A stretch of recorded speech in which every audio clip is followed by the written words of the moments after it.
Alright, so doing a quick filter service on this Bissell liftoff. These are pretty cheap vacuums. They're somewhat cheaply made. They're not the worst Bissell there is. In fact, I kind of actually like these compared to the normal clean views that they're selling nowadays. But we're going to go ahead and change both the filters on this unit. And for starters, we'll pull this one out.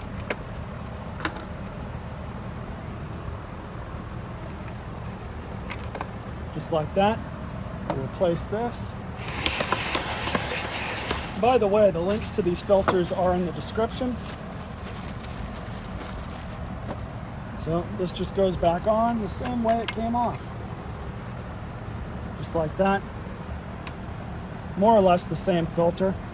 This one's got a different style of pleating in it, but that's original. This is aftermarket.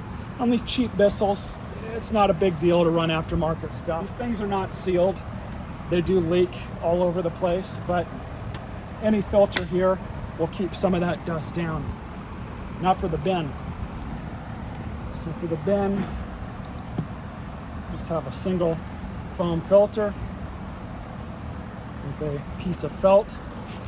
Depending on usage, you should wash these out really every other time you vacuum. They're cheap enough to have spares on hand that you can honestly just completely replace them all the time and not really spend a whole lot of money. Now what we're going to do is kind of break the Cyclone down.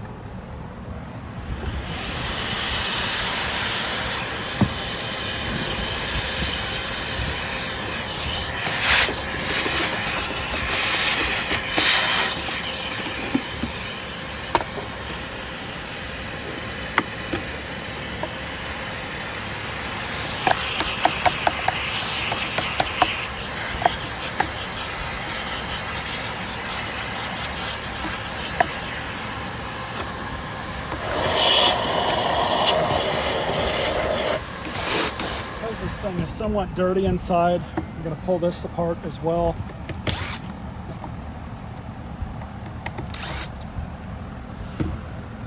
Simple as that.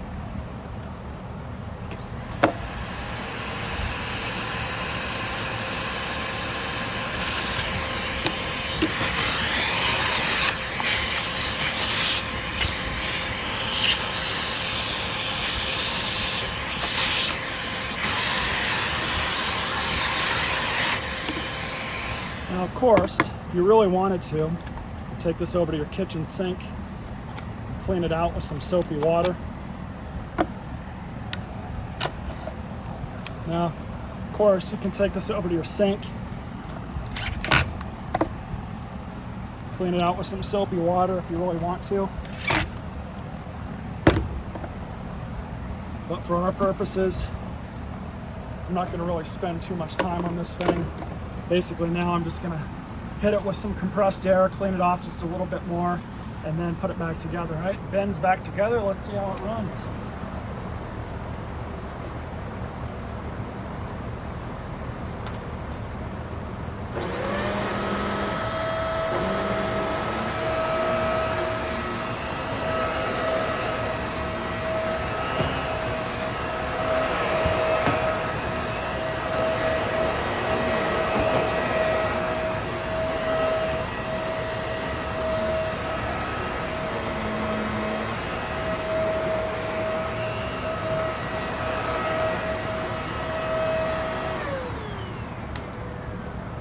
Well, that seems to work pretty good. Honestly, these aren't bad vacuums for a Bissell.